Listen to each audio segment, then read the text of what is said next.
I need to get this sorted. Okay, okay. Okay, I'll share screen. Hare Krishna. Yeah. Or else, I wish I could have logged on to my laptop. Okay, we have it in English and Hindi also. Anyone you can continue. Sure. Just waiting for the screen to appear on my phone. Yeah, there we go. So we're reading from Śrīmad-Bhāgavatam, Canto 10, text number 7. Abhyasascha nirodhascha. Would someone be repeating after me? Yes, yes.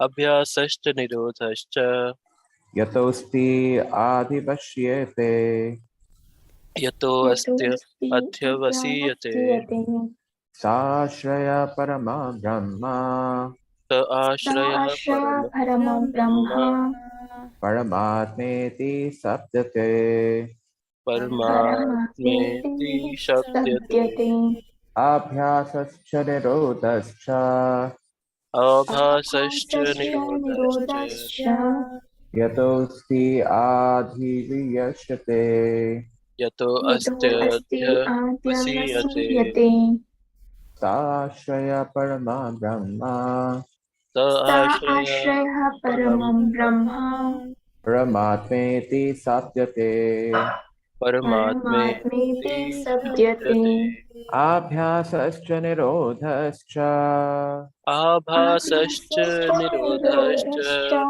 yatosti adhyavyashyate yato yato asti astyadhyavasiyate sashraya paramah brahma sa ashrayah param brahma paramatmeti saptate. paramatmeti shabdyate. All right, so now I shall recite the word meaning, and which is as follows. Abhasaha, the cosmic manifestation. Cha, and Nirodha, and its winding up. Cha, also. Yataha, from the source. Asti, is. Adhya Vashiyate, become manifested. Sa, he. Ashrayaha, reservoir. Param, the supreme. Brahma, being. Paramatma, the super soul. Iti, thus. Sabdayate, called. Translation and purport by His Divine Grace A.C. Bhaktivedanta Swami Srila Prabhupada. The Supreme One who is celebrated as the Supreme Being or the Supreme Soul is the Supreme Source of cosmic manifestation as well as the reservoir and winding up, as well as its reservoir and winding up. Thus he is the Supreme Fountainhead, the Absolute Truth. The purport. Synonyms for the supreme source of all energies is explained in the very beginning of the Śrīmad-Bhāgavatam are Janmadi Asya Yataha Vadanti Tat Tatas Vidas Tattvam Yadgyanam Advayam Brahmeti Paramatmeti Bhagwaneti Sabhyate. 1 second.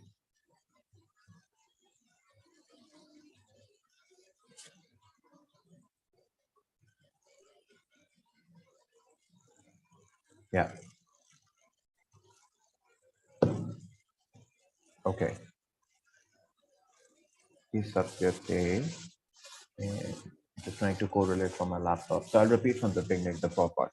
Synonyms from the supreme source of all energy as explained in the very beginning of the Śrīmad-Bhāgavatam are Janmadi Asya Yataha Vadanti Tat Tattva Vidas Tattvam Yagya Jnanam Advayam Brahmeti Paramatmeti Bhagwaneti Sabhyate, called Param Brahma, Paramatma or Bhagwan. The word iti used here in this verse completes the synonyms and thus indicates Bhagwan. This will be further explained in the later verses. But this Bhagwan ultimately means Lord Krishna because the Śrīmad-Bhāgavatam has already accepted the Supreme Personality of Godhead as Krishna. Krishna is to Bhagwan Swayam. The original source of all energies, or the summum bonum, is the absolute truth, which is called Parabrahma, etc. And Bhagwan is the last word of the absolute truth.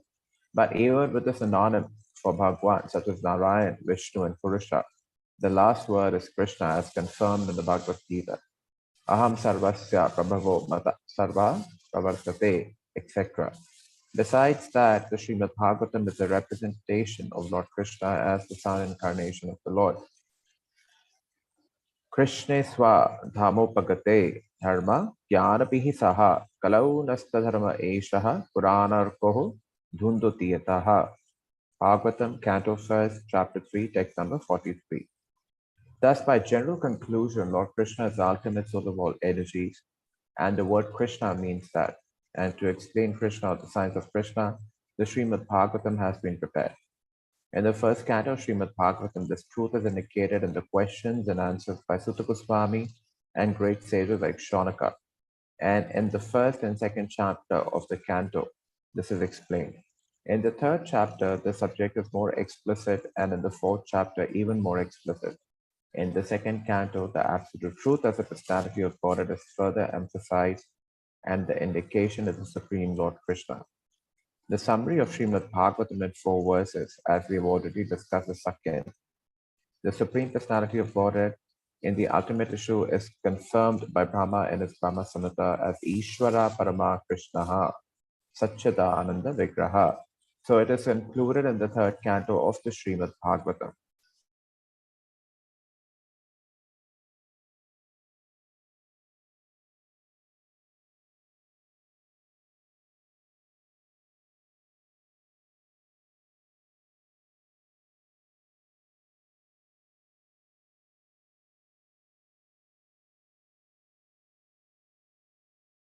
Hare Krishna, Prabhuji. Prabhuji, we cannot hear anything now.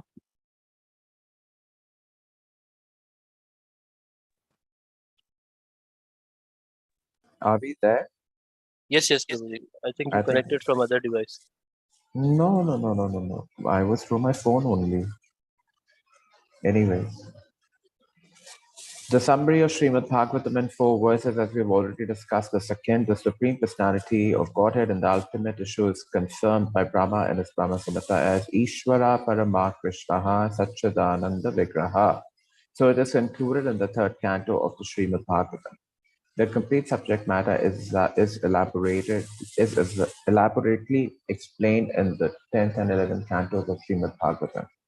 In the matter of the changes of the Manus or Manvantaras, such as the Swayambhuva Manvantara and Chakshusha Manvantara, as they are discussed in the 3rd, 4th, 5th, 6th, and 7th cantos of Śrīmad-Bhāgavatam, Lord Krishna is indicated. In the 8th canto of Vaivashvata Manvantaraha, explains the same subject indirectly.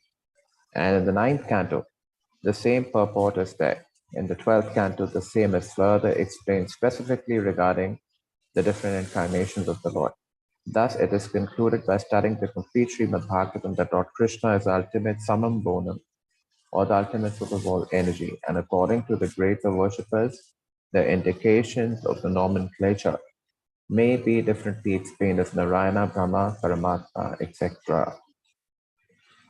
Om Ajnanatimmirandhasya Jnananjana Shalakaya Chakshuru Militam Yena Tasmai Shri Guruve Namaha Shri Chaitanya Manobhishtam Sthapitam Yena Bhutale Swayam Rupah Kadamayam Dadati Swapadantikam Vandeham Shri Guruho Shri Yuta Padakamalam Shri Gurun Vaishnavamscha Shri Rupam Sagrajatam Sahajana Raghunathanvitam Tam Sajivam Sadavaitam Savadutam Parijana Sahitam Krishna Chaitanya Devam Shri Radha Krishna Padan Sahagana Lalita Shri Vishakavatamscha He Krishna Karuna Sindhu Dinabandhu Jagatpate Gopesha Gopika Kanta Radha Kanta Namostute. Tapta Kanchana Gaurangi Shri Radhe Vrindavaneshwari Vishbhanusati Devi Pranamami Hari Priye Vancha Kalpatarubhyascha Kripa Sindhubhya Evacha Patitanam Pavnavebhyo Vaishnavebhyo Namo Namaha वाञ्छाकल्पतरुभ्यश्च कृपासिन्धुभ्य एव च पतितानां पावनवेभ्यो वैष्णवेभ्यो नमो नमः। जय श्री कृष्ण चैतन्य प्रभु नित्यानंद श्री अद्वैत गदाधर शिवासादि श्री गौर भक्त वृंद। हरे कृष्णा कृष्णा कृष्णा हरे हरे, हरे Ram Ram Ram Hare Hare. Hare Krishna. Is everyone still there? Yes, yes, Prabhuji. Perfect. Okay, so before I begin sharing my understanding on this verse, I'd like to remember and recall my spiritual master and would request him to be kind and merciful upon me and give me that intelligence with which I could share something that I've been able to gather by the recitation of this beautiful verse of Śrīmad-Bhāgavatam coming from the second canto, chapter 10, text number 7. Now, we all know Śrīmad-Bhāgavatam very well. We've been a part of the Hare Krishna movement, a divine movement initiated by an exalted personality, His Divine Grace A.C. Bhaktivedanta Swami Srila Prabhupada, who has actually shared his entire spiritual realization in the composition of Śrīmad-Bhāgavatam. We know that Srila Prabhupada has actually, composed this Śrīmad-Bhāgavatam until few chapters of 10th canto before he left this material world. And this Śrīmad-Bhāgavatam has been a platform where a lot many devotees in the world have experienced spiritual benefits and have realized Krishna face to face. Therefore, it is said that if we read Śrīmad-Bhāgavatam in an order from Canto 1st till Canto 12, Krishna would be revealed in his beautiful form as Sham Sundar playing the flute. And we can be sure that yes, there is the Supreme Personality of Godhead as Śrīmad-Bhāgavatam declares, and that is Sri Krishna. Now, this says the Supreme One who is celebrated as the Supreme Being or the Super Soul is the Supreme Source of the cosmic manifestation, as well as its reservoir and winding up. Well, we all know Ishvara Parama Krishnaha, Satchidananda Vigraha, Anadiradir Govinda, Sarva Karana Karanam.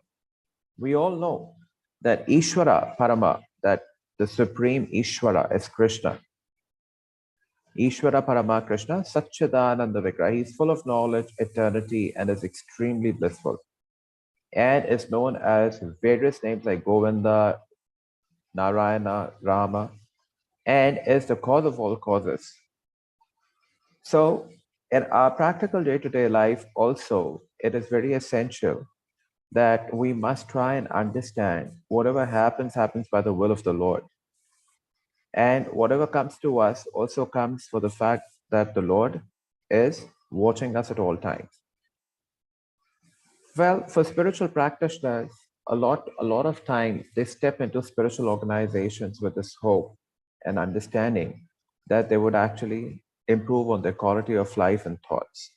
But spiritual realization is way beyond that. It is just not about quality of life and thoughts. It is all about how we can connect ourselves to Supreme. And this is primarily called the yoga system. The yoga that we traditionally practice for the welfare of our body is not what is being spoken here about. We need to understand that we are all situated with the Supreme Lord in a form of yoga. And this yoga is called Bhakti Yoga. Bhakti Yoga means that one has to understand his position and the position of the Supreme Lord. His position is the position of an eternal servant, and the position of the Supreme Lord is the eternal Master. So one has to ensure that he serves the eternal supreme master at all times and all circumstances with a full situated consciousness. And in reciprocation, the Supreme Lord will bestow his mercy upon us. In ordinary terms, this might appeal to be something which is, which is being, which is like acting as a labor, or probably being a little, taking a lower step in life. This is what the people of this world at times try to understand the process of devotion to be. But here, the moods are very, very different. For the fact, what happens is you cannot accept Krishna as a supreme personality of Godhead unless and until we are very sure of what our position is. So our position is the position of being very fallen in this material world, and this is evident with so many things that we often not encounter in our day-to-day life. For example, when we sit to chant Hare Krishna Mahamantra, in one of our verses of Shikshashtakam, it is said, when would the day be there when, while chanting the holy names, I would have tears flowing down from my eyes? Or these tears would actually decorate my eyes. But imagine there are instances wherein when we have to sit to chant Hare Krishna, we literally have to push ourselves to do it. And even in the process of chanting, it is so hard for us to focus on the sound vibration. And we know intellectually we are convinced of the fact that yes, this is the only process. And it's only through this process that the achievement of the Supreme Lord can be made easy and simple. No matter where you are, what you do, the most important thing is that one has to chant the mantra given to him by his guru. Whatever mantra you're initiated in, it is very essential that that mantra should be faithfully and devotionally recited every now and then, because that mantra is the only way to connect with the Supreme. This verse speaks about creation, manifestation, maintenance, and devastation. Imagine, someone who's pretty lay to be speaking about or to trying to understand this. However, he's not even convinced of what is the way to approach the Supreme.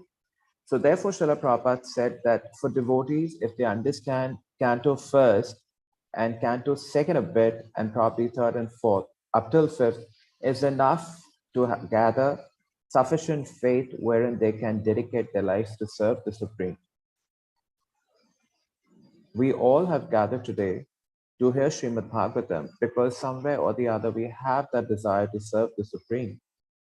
However, because of the complexities that we have in our life, we at times do not fulfill the purpose.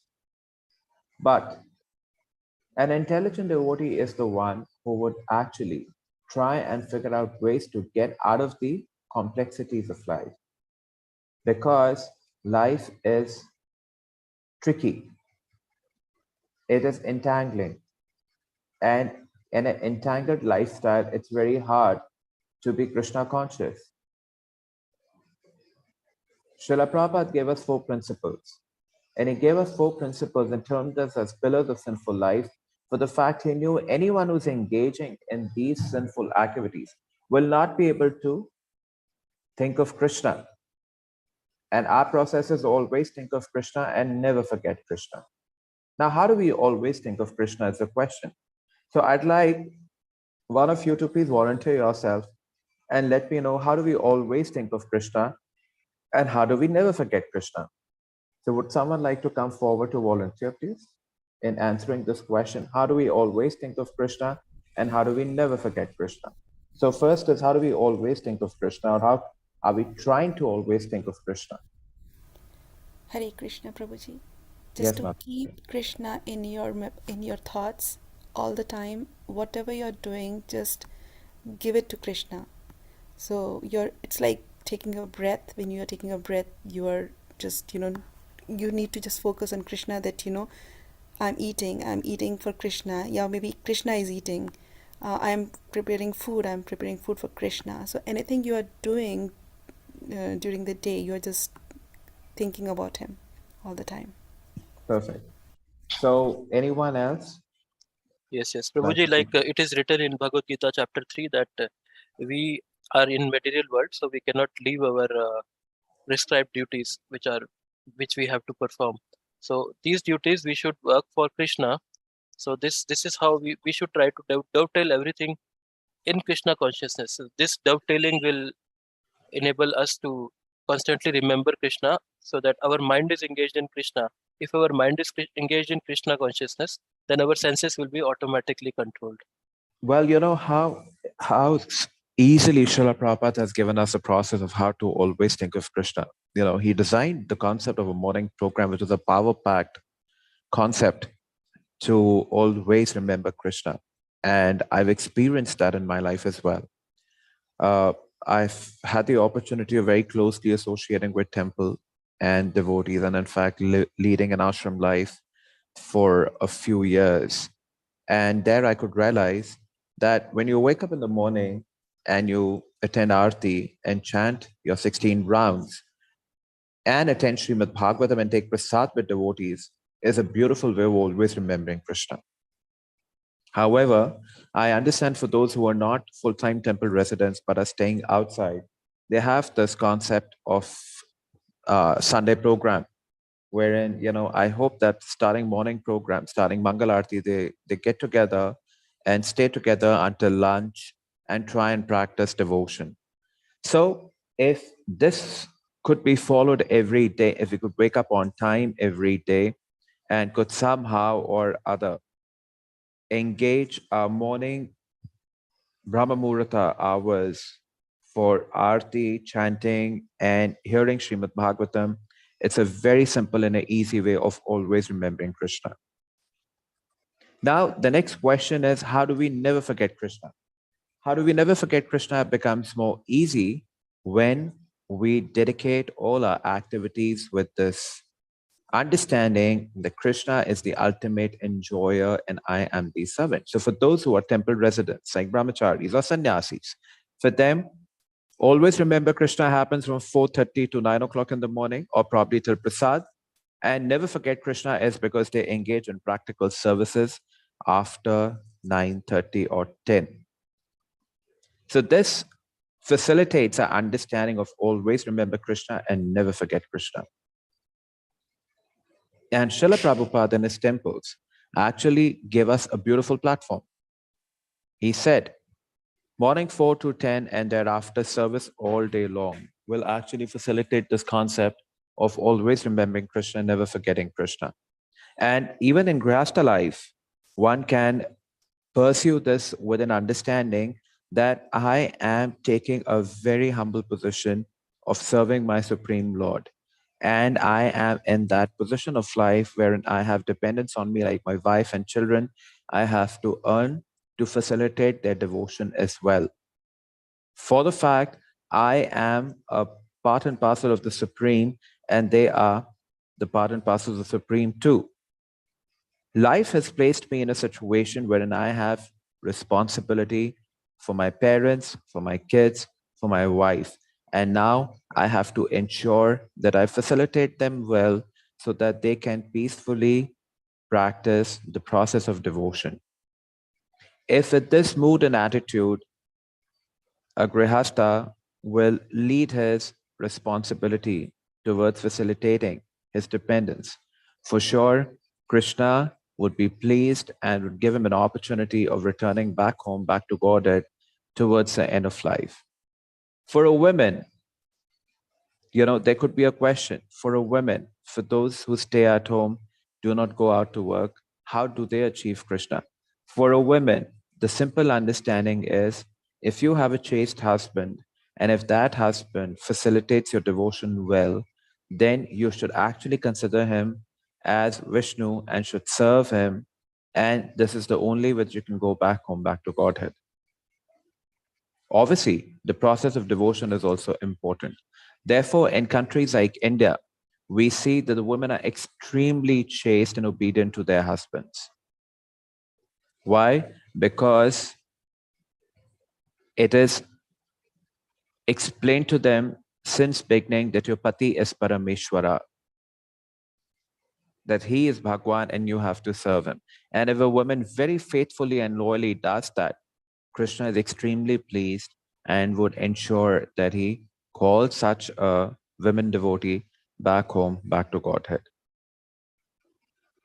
So the process of Krishna consciousness is actually very, very simple.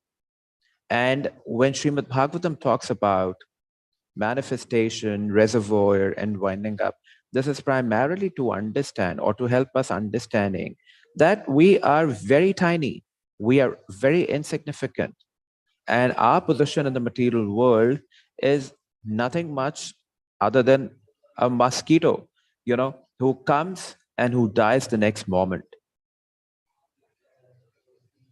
What is our value if we were to contemplate on the fact? But at times, because of a false ego, we tend to become so puffed up, wherein we consider ourselves next to God.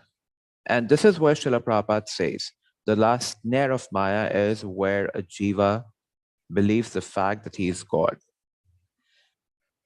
In my experience of preaching many people, this is the understanding that they have. That if we practice sufficient devotion, at some point in time, we also become God. And if you become God, then why do you die? Then you should ideally appear and disappear. For this, they have no answer. But the biggest problem is that a jiva fails to understand that he has a very insignificant position in this material world. He came and he can go all of a sudden, and it will not even make a difference to anyone. For example, we celebrate the appearance of Lord Krishna and Lord Balaram. Why? Because we know their position of being the Supreme Personality of Godhead. But who's going to celebrate our appearance and disappearance once we disappear from this material world? No one. No one would even care. So what, for a span of about 3 months, 4 months, at the max 6 months or 1 year, people would probably shell tears out. But then thereafter, who cares? But yes, when we speak of spiritual personalities, like our initiating spiritual masters, our founder Acharya, Srila Prabhupada, despite the fact that they are in Samadhi today, they are preaching even more vigorously. That is the unique quality of an Acharya. That when Srila Prabhupada was actually present on this planet, he couldn't do anything much, although whatever he did was very significant and contributed for the welfare of the whole world. But the amazing part of the whole story is now that he has actually went into Samadhi, he's gone into Samadhi, he's preaching even more vigorously. So therefore, we as the devotees of the Hare Krishna must be very clear in this understanding that we are facilitating Srila Prabhupada's mission, being his humble servants. We're not the preachers. Preaching can be done only by a pure devotee / Acharya. It cannot be done by anyone else. Therefore, Srila Prabhupada, despite the fact that today he is in Samadhi in Krishna Balaram temple, there are so many people coming and taking his darshan, inquiring about him, reading his books. And with so many that I have distributed books to have actually got back to me, expressing their gratitude. And their feedback is that we've really understood who we are and what is our relationship with the Lord. And many people have actually initiated the process of devotion. So therefore, when we are trying to understand verses like these, where the supremeness of the personality of Godhead is described, we should actually be very sure that yes, it is just Krishna and no one else who can be our actual benefactor. And secondly, our role and responsibility in this body, in this birth, in this world is to dedicate our lives serving him. And he in return would ensure that he takes care of us. And that's what he says in Bhagavad Gita. Manmana bhava mad bhakto madhyachi mam namaskuru. And sarva dharman parataccha mam ekam sharnam vrajaha aham twam sarva papebhyo mokshashami. Masacha. Well, he's saying sharnam, take my sharnam, surrender. And then he also says Masucha. Why? Because even he knows that in this world, it is very hard for people first to take Sharnam and second to take Sharnam without fear, because we all have so many insecurities. And then for sure, we also have a psychophysical nature, which cannot be overlooked. And we accordingly would have to ensure that we choose a path wherein we can render devotional service more effectively. But when it comes to taking Krishna Sharanam, we should not be scared. Who else can actually deliver us from the miseries that we are entangled in? I remember the time in 2017, about 5 years back from now, when, oh no, this is 2015, when my mother had a first heart failure, and doctor said that 18% of her heart is working. And we really wanted her to survive. And I called up a devotee in Mayapur. He booked Narsingha Puja for me. He did that. And I was so sure and confident that if she could survive, she could only be because of the mercy of Lord Narsingha. And in 2017 also, she felt very sick and got extremely serious and finally moved on. One devotee came up to me and asked, we prayed so much for you, for your mother, for her health, for her recovery, for a long life. Why didn't the Lord save her? Well, my understanding was that in 2015, 2 years back, the Lord saved her. Why? Because he wanted her to live. But now the Lord wanted her to leave this world of pain and misery that she was going through. And he gave her a beautiful departure on the day of Dwadashi. But my understanding is she was half dead on Ekadashi only. And she didn't leave her body, on the surface of the earth. She left her body in the middle of the flight in the air.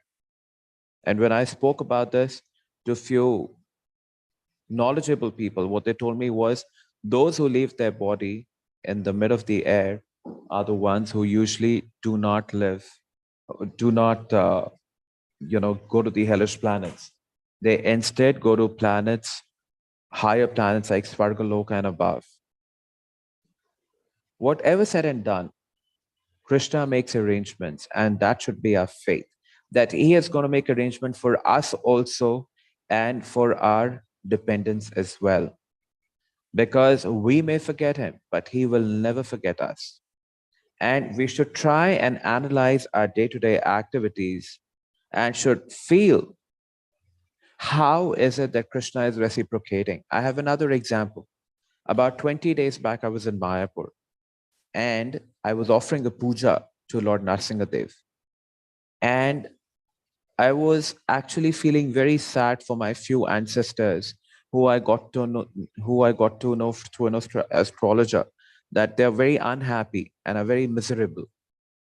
So I went to Lord Narsingadev and I wanted to request him that please help them, free them from this misery and suffering. Give them an opportunity to render devotional service unto you. And I wrote a note on a piece of paper, and it was kept with the puja thali. And I was standing at the altar, somehow wanting and waiting for Pujari to reciprocate and ask me, is there anything that you want to talk about? And surprisingly, Narsingadev made it happen. The Pujari came up to me and asked me, is there anything you want to talk about? Like the way they say in Bengali, kichu bolte chai, right? And then I said, Prabhuji, I have to offer a puja for my ancestors. This is my puja thali. There is a message written on a piece of paper. I request you to please ask the Lord to read the message and help me and my ancestors. They are in misery. They need to be delivered. And he is the one who can actually do that. He went, showed the message to the Lord, placed it on his feet, and came back and told the security guard, see, how did this happen? Narsingha inspired me to speak to him because I was actually wanting Lord Narsingadev to send Pujari to me to ask if there is any message that I want the Lord to receive. So, I was not shocked. Why? Because I was convinced that Lord Narsingadev is just not in his material form there, but he's physically present. And although we may see him in a very ferocious appearance, however, he's the most caretaking personality who is standing in front of us, who's actually feeling sad for the pains and miseries we're going through. You know, the Lord is Karuna Nathan. He can give us unlimited karuna, and he feels equal pain and suffering like the way we feel. It's just that we need to be sure enough that we have an eternal relationship with him, and this relationship is a relationship based on love and service, not on a lot of arguments and baseless questions. Why? Because with a lot of arguments and doubts, it's very hard to achieve the attention of the Supreme Lord. Therefore, even if the doubt exists, one should still continue serving, practicing, and sooner a time would come when the Lord would actually give us a solution to that problem or the doubt that we have in our mind. Last night, I was speaking to a devotee, and he was telling me of a girl who is just 15 years old and is physically very, very unwell, in the sense that she doesn't even have pancreas functioning properly in her body. And she's just 15. And she's chanting 64 rounds every day. She's chanting 64 rounds every day. And one of the sannyasis of ISKCON has clarified that this girl is chanting Shuddha Naam. And this is her last birth. A lot of Srila Prabhupada disciples have also said the same thing. She is not even initiated. But a lot of Srila Prabhupada disciples have also agreed on the fact that this is her last birth and now she is not going to return back to the material world. Why? Because of her intense Shraddha in the process of devotional service. So even if we are not at that level wherein we can chant Shuddha Naam, so even if our Shraddha is weak, we should still continue, and we should still somehow or other practice the process of devotion, trying to give our best even if our heart doesn't allow. And I am telling you, sooner you would see there are ways in which Krishna would reciprocate, and you would be convinced to believe that you're on the right path. With this, I also request, we all know that our cows are going through a phase of extreme misery and pain through lumpy virus, which has somehow affected the cows. I was hearing one of the acharyas of Vrindavan, who's a bona fide acharya, and he has requested on a public platform that for those who are chanting Hare Krishna, Krishna Krishna, Hare Hare, Hare Ram, Ram Ram, Hare Hare, he said, it's my appeal and my request to them that with your 16 committed rounds, you please chant another 4 rounds for the welfare of the cows, and request Lord Jagannath and Lord Shamasundar that please take care of your cows. Because if you take care of the cows, and if the cows live in this material world, there is a hope for human civilization. Otherwise, human civilization will finish sooner or later. And without cows, to imagine human civilization is impossible. I was in Rajasthan last week, and I was being told that about 8,000 cows in entire Rajasthan have left their bodies because of the virus, because this virus has no treatment right now. And we do not even hear a lot from the Department of Science and Animal Husbandry that they're doing anything much to take care of it. But the only way is that we, through a sincere prayers, request the Lord to please protect and save the cows. Because if one is not capable enough to chant the mantra, serve the Lord, has no understanding of Krishna, but if he's extremely faithful towards serving the cows, for sure Krishna will call him back home, back to quarter. That's Krishna's assurance. And for those who can do both things together, 100% Krishna is going to call them. No doubt about it. So I'd like to stop here, and I would request you all for your questions, your comments or suggestions. Hare Krishna. Thank you so much, Prabhuji, for a very inspiring class. So I really got some inspirations from you, which will help me in long-term devotion. Hare Krishna. Requesting any devotee, if you have any question, you can unmute your mic or you can type in the comment box. Hare Krishna.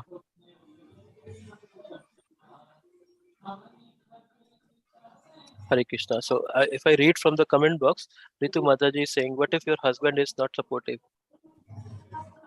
Okay, what if the husband is not supportive? You know what? The first thing is that you need to talk to your husband and you need to ask him, what is the problem?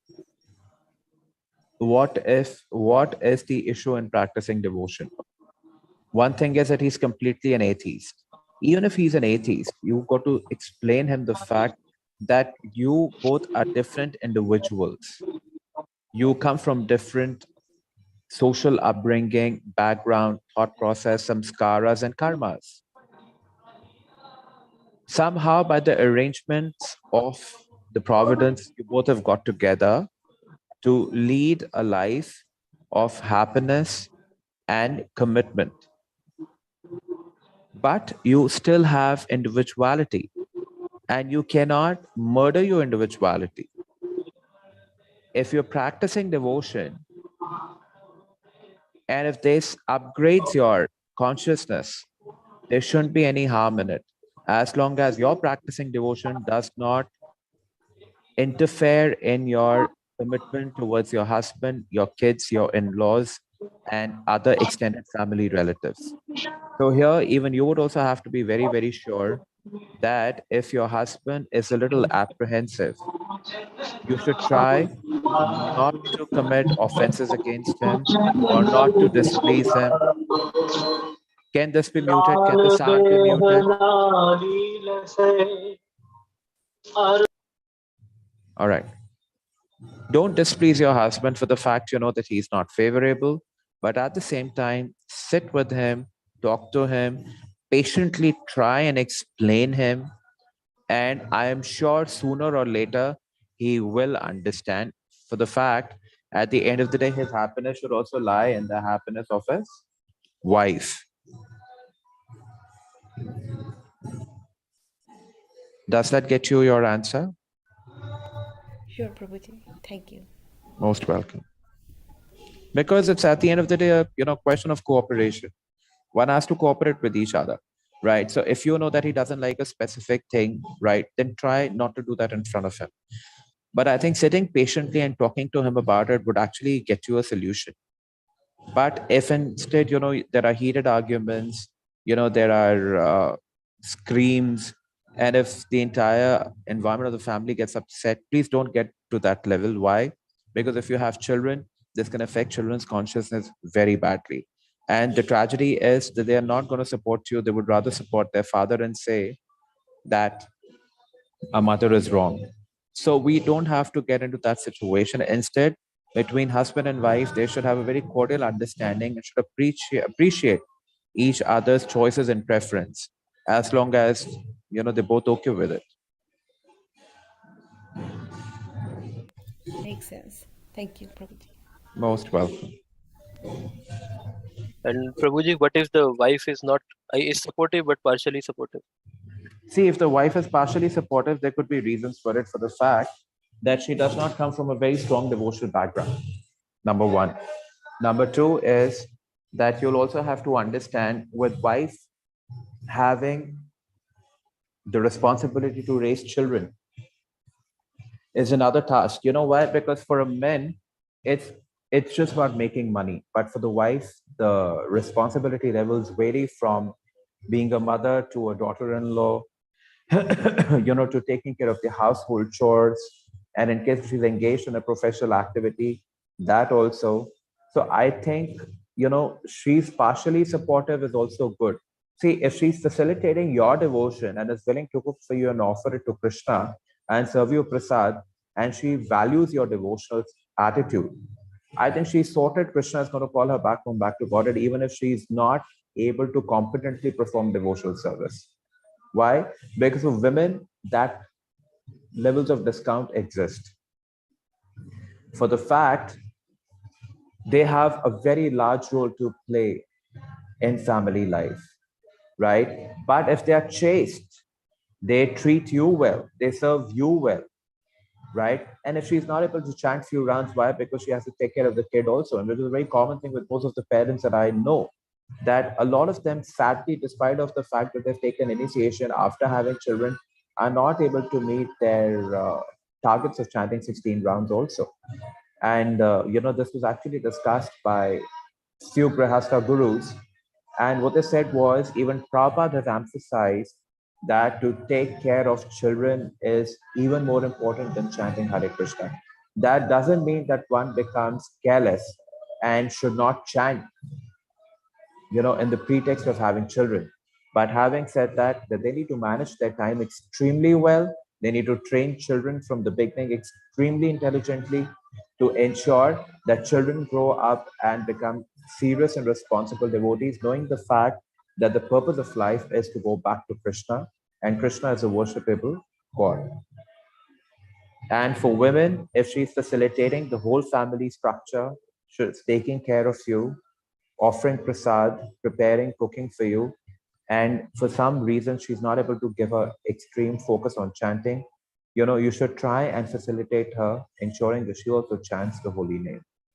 And sooner or later, you would see that she'll also become favorable, she'll take initiation, and would actually be competent enough to go back home, back to Godhead through the process of devotional service.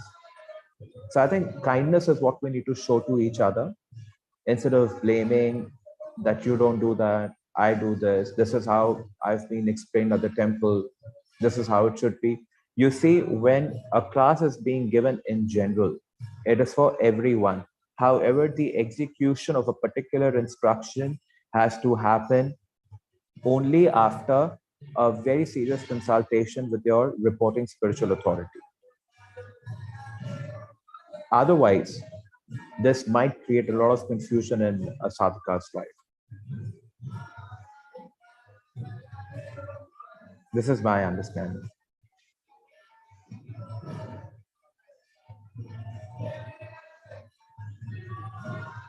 Does that help? Hare Krishna. Okay, Prabhuji, I got something from this. So this is a good. This is good to understand that. Yeah, we should understand that ladies, women at home, they have extra responsibilities, and we should respect that. Absolutely. I think instead, Grihastha ashram means husband and wife ensuring that they mutually share responsibilities. I think Grihastha ashram was never an ashram wherein the woman had to slog as a labor and the men had to enjoy. No, I think it's an equal share of responsibility, and ensuring that now that you have children, the core focus is on developing children in a way that children grow up as responsible citizens of the country, as devotees, and should lead the whole world.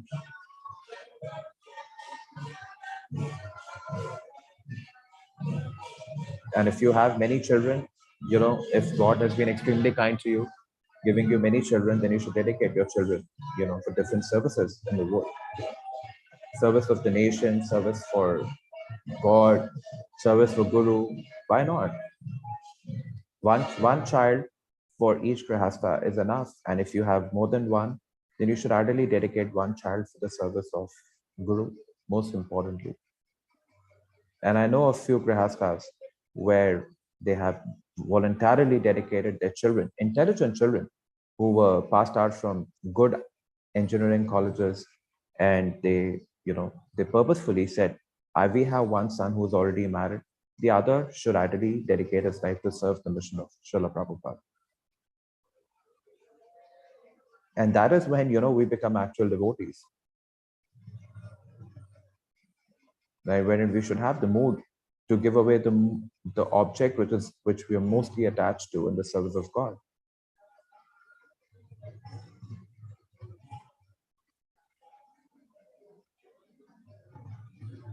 Okay, thank you, Prabhuji. So I have, Mataji, who's asked a question. Let me just read that. In my case, even after taking 12 tablets a day, not keeping well and chanting is decreased, and no book reading, only laying on bed. What to do? Mataji, if you cannot chant more, chant whatever you can. If You cannot read, no problem. You hear Katha by playing it on YouTube. See, when we go out to preach people, we tell them that you should take Mala and chant Hare Krishna. You know, what do they say? They say Mataji, you could chant 14 rounds, 16 rounds, 10 rounds, 8 rounds, whatever your health allows. Krishna understands your situation. Number one.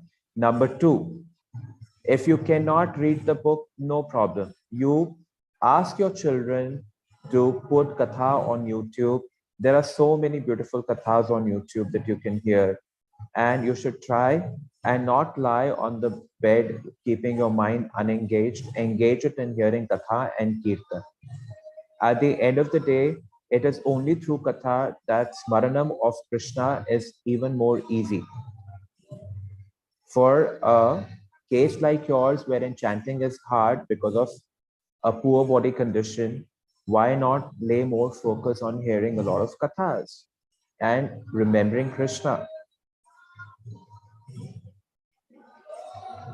Yeah, so I think that is very, very essential. Why? Because Katha is the only medium through which the attention of the Lord can be achieved. Because a lot of Shravanam would actually bring a lot of Smaranam. And a lot of Smaranam would actually take our hand inside the bead bag and we'll touch the mala and we'll start chanting.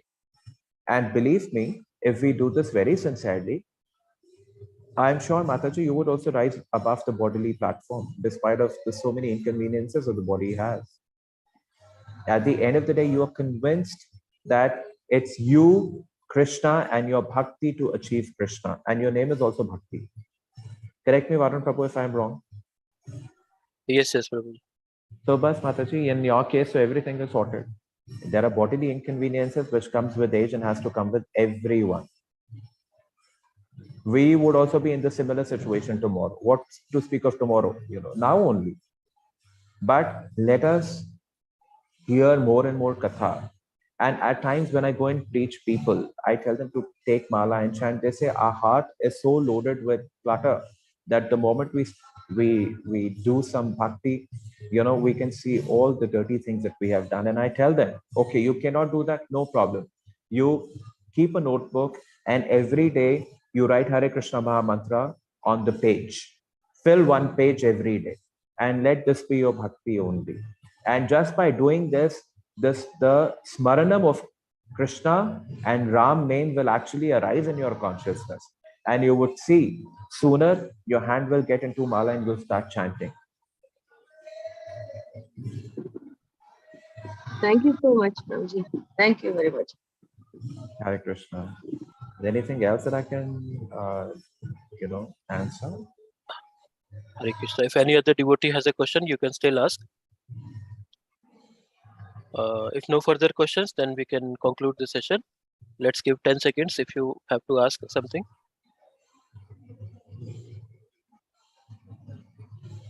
Okay, so Hare in the Krishna. meantime, I'd like to ask everyone, what are your plans for Kartik? Are you guys planning for Kartik Yatra? I have planned one Barsana Yatra, Prabhuji.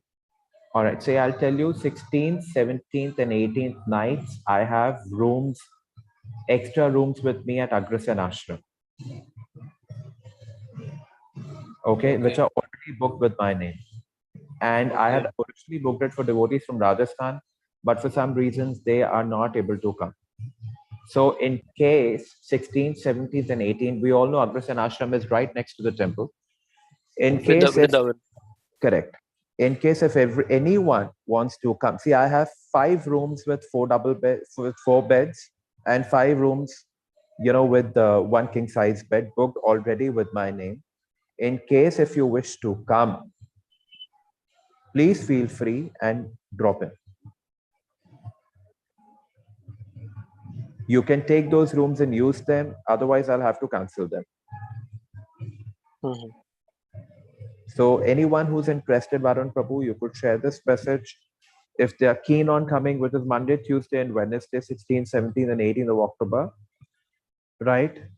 They could use those rooms for their Dham Yatra. Otherwise, I'll have to cancel them. Okay. I'll circulate in my area, Prabhuji, but devotees I know. because a few devotees I know, they surely visit Vrindavan frequently in Kartik. So that's what I'm telling you. The rooms are there, and what could be a better place than Agristan Ashram? 500 rupees a night. Yeah, nothing could be better than this. Yeah, yeah, very cheap also, and very good near to, location also, isn't it? and very nice food there also. Absolutely. That is the first thing in devotion we need. Okay, everyone. Thank you so much for your invitation, for your time, and I look forward to meet you in person soon. And in case in the process of my understanding and explaining this verse, I've missed out anything, please forgive for the fact I'm neither perfect and I'm also struggling hard to maintain my level of devotion. Because of your blessings and mercy, I'm 100% sure there is a hope for a person like me as well. So look forward to be a part of this forum soon again. Until then, thank you for joining. Hare Krishna and have a lovely Kartik. And I hope to see you all soon. Hare Krishna. So we'll offer Vaishnava Pranam and conclude the session. Vancha kalpatarubhyascha kripa sindhubhya eva cha patitanam pavanebhyo Vaishnavebhyo namo namaha. अनंत कोटि वैष्णव वृंद की जय, श्री श्री राधा कुंज बिहारी भगवान की जय, श्री श्री गौर निताय की जय, श्री प्रभुपाद की जय, निताय गौर प्रेमानंदे हरि हरि बोल। हरे कृष्णा।